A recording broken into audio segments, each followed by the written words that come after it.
Unreal Chunchucmil, merging archaeological data and artistic imagination to create an immersive and educational virtual landscape. This is a paper I presented at the 72nd annual meetings of the Society for American Archaeology in Austin, Texas, as part of the organized session titled Beyond Illustration, 3D Reconstructions, Virtual Reality, and Archaeological Communications in the Early 21st Century. I'd like to begin this presentation with a brief overview of the archaeology of Chunchucmil and how this led to my use of real-time 3D walkthroughs. The classic Maya site of Chunchucmil is an expansive urban settlement located in northwest Yucatan. My dissertation focuses upon the use of remote sensing to augment regional settlement pattern surveys. Therefore, imagery, and hence illustration, form an integral part of my research.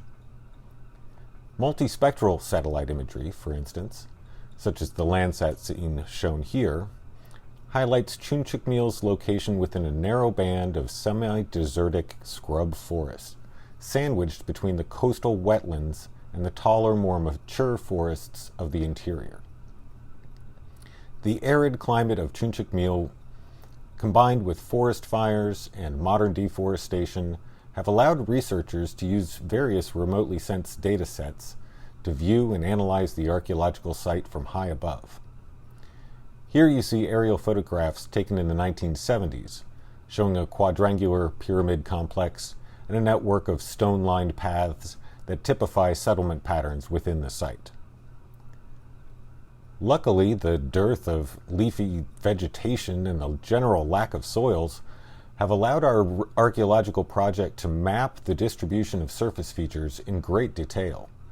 And, since the site also lacks topographic variation, remote sensing data can be used to visualize the distribution of pyramidal architecture in very dramatic and useful ways. This digital elevation model, taken by the AirSAR synthetic aperture radar platform, can be manipulated and rotated, or merged with aerial photography and set in motion to give the user a sense they are flying over the site. But as you can see from the ground, the surface architecture is not much to write home about. The weathered and rounded mounds of Chunchucmil, while easily seen from both the air and on the ground, lack the standing walls and elaborate ornamentation that one often thinks of when imagining an ancient Maya site. As was once mentioned in our field camp, if Tikal's architecture is like New York City, and Copan's is like to Paris, well, then Chunchucmil might be compared to Pittsburgh. And my apologies to those who are from Pittsburgh. While our remote sensing data and archaeological map of Chunchucmil accurately convey the various surface manifestations of archaeological features, the viewer is still left with a relatively static and reductive image of the site from above. Archaeological projects have wrestled with the question of how their site appeared during its apogee, most relying upon professional artists to create their own renditions on canvas, or through miniature modeling, a technique borrowed from the field of architectural engineering. Recently, however, video game technology has opened a new avenue for archaeological illustration and communications. In fact, video games have been using archaeological themes since their earliest days. However, for those who still think that this is what a video game looks like today, please allow me to provide a quick overview of some recent examples. The genre of video games I will be discussing is called FPS, for first-person shooter. FPS games are intended to fully immerse the user in a highly detailed world, giving them full freedom of movement to explore every element of the environment. Most FPS games today are also open source, meaning that gamers have access to the same tools that developers used to create the worlds in which to play. These tools are often provided for free, bundled with the commercial version of the game. As you can see, full-color photorealistic textures decorate the surface of every object. Note that the author of this particular game scanned the codices to use as murals on the walls, as well as elements from Teotihuacan and Tajín. The game you see here is actually fairly old by modern standards, and the technology has grown considerably since its development. The capabilities of this technology clearly extend beyond simply putting detailed images on architecture. Softer rounded objects, such as the Olmec head seen here, can now be rendered in great detail. However, the most popular use of this technology so far has been to give gamers a venue for destruction and mayhem. As one of my colleagues said to me, "Why can't we harness this technology for the powers of good?" To this end, I have taken a section of the archaeological site of Chunchucmil and created a fully immersive three-dimensional real-time walkthrough. I began with our project map at the site center and selected a neighborhood that contained the most representative architecture and had the greatest amount of data from excavations. The images you are seeing here were created entirely from software that is freely available on the web. The core program is called the Unreal Engine 2. The program is compatible with some CAD programs and 3D Studio Max, or any program that can export a static mesh. However, as our map of Chunchucmil was not already CAD friendly, this particular 3D rendering was all drawn within Unreal. Many of the textures you are seeing on the surfaces of objects were sampled from digital photographs I had taken in the field, such as this thatch roof and this wattle and daub wall. As you can see from these and previous examples, textures can be very detailed, including carved monuments or murals on the walls. Unfortunately, the archaeological site of Chunchucmil has neither. And best of all, this is not a static set of wireframe objects. It is a fully immersive 3D environment. While I am showing you compressed movie files of the 3D map, the actual map can be walked through at your own pace and at a much higher resolution, up to 1920 by 1200 pixels. In fact, the original file far exceeds the specifications of this projector. But the title of this symposium is Beyond Illustration, so let me explore the ways in which this endeavor fits that bill. I view the utility of 3D real-time walkthroughs, or FPS mapping, from two perspectives, those of the author and the user. As I firmly believe that archaeologists must also be educators, I will focus upon the educational and communicative potential of this technology. While producing this particular 3D map of Chunchucmil, I found that it required fairly little skill as a graphic artist, but a significant amount of knowledge as an archaeologist. In-depth research into site plans, architectural styles, and excavation reports needed to be conducted before the first virtual stone was laid. Furthermore, philosophical questions relating to epistemology in archaeology were necessarily addressed. First and foremost was the question, should one reconstruct or simply illustrate? And where exactly is the line between reconstruction and illustration? In other words, how do we know what we show? And what is the difference between knowledge and belief in archaeological reporting?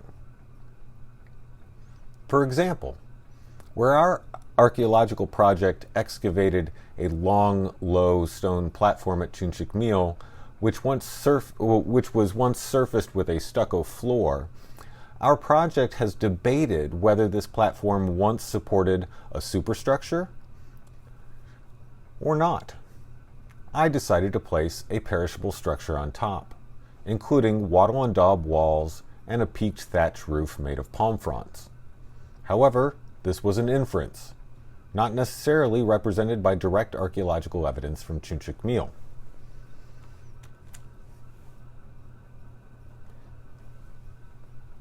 And again, how do we know that this particular structure was vaulted? Or is this an inference based upon other data? In this case, I chose to model it after a different pyramid at the site, one where looters' trenches have revealed the layout I used. This is because the Chunchucmil project has yet to excavate any of the larger pyramids. How do we know that the surfaces of certain features were covered with stucco, and what color or what design might have covered their surfaces? In this case, the decorative comb on the rooftop of this pyramid was drawn from stucco fragments found by my colleague Travis Stanton in the rubble of a smaller neighboring temple. Additionally, since the end user is going to be able to go inside every building, what artifacts might reside inside each structure? Or which perishable items might have once been there? I have placed jaguar pelts on the floor of this temple, but this is only based upon an inference drawn from Maya art from the southern lowlands. And finally, what might have occupied the open spaces of each residential yard? I have placed palm trees in a small grove, which are extremely valuable for roofing materials, next to a raised garden bed.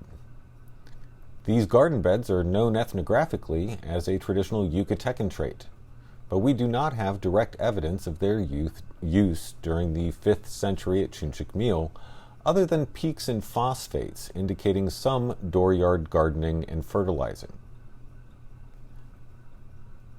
In other words, simply the act of authoring these 3D maps is riddled with questions as to how archaeologists determine function, appearance, and form in Maya landscapes, therefore making it an ideal exercise for educators to instruct their students about epistemological issues in archaeology. One of the most common questions I received after showing my FPS map of Chunchucmil is, how long did it take you to create it?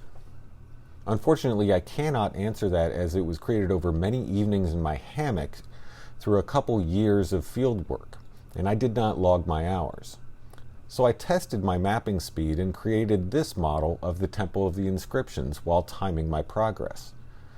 The structure, including the passageway down to Pakal's tomb, took approximately 11 hours to construct.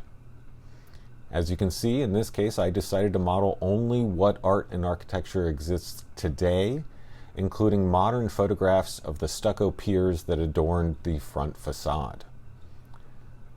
Let me now move on to the benefits of this technology for the end user.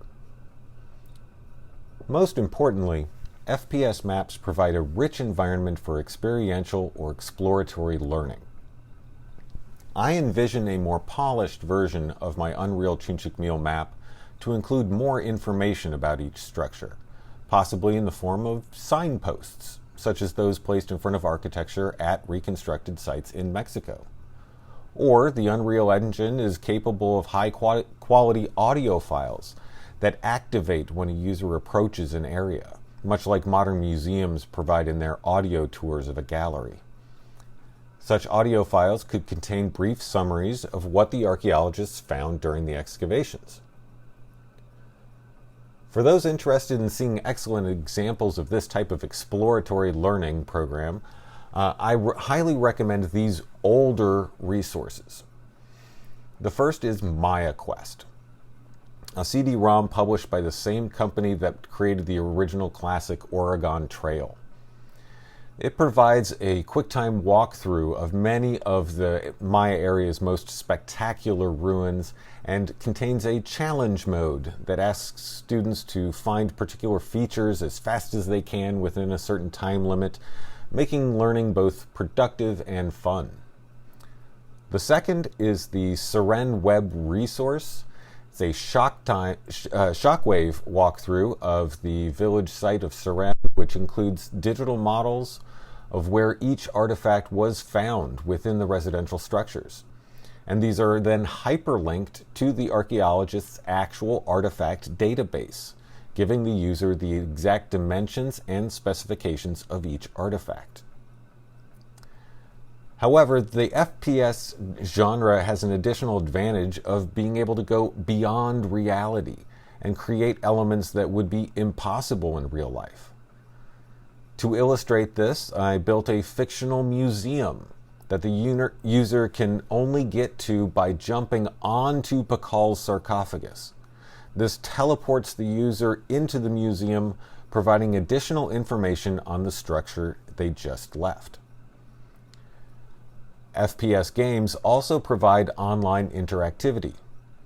Most FPS engines, such as Unreal, allow up to 32 users to log on to a map at the same time, across a room or across the globe.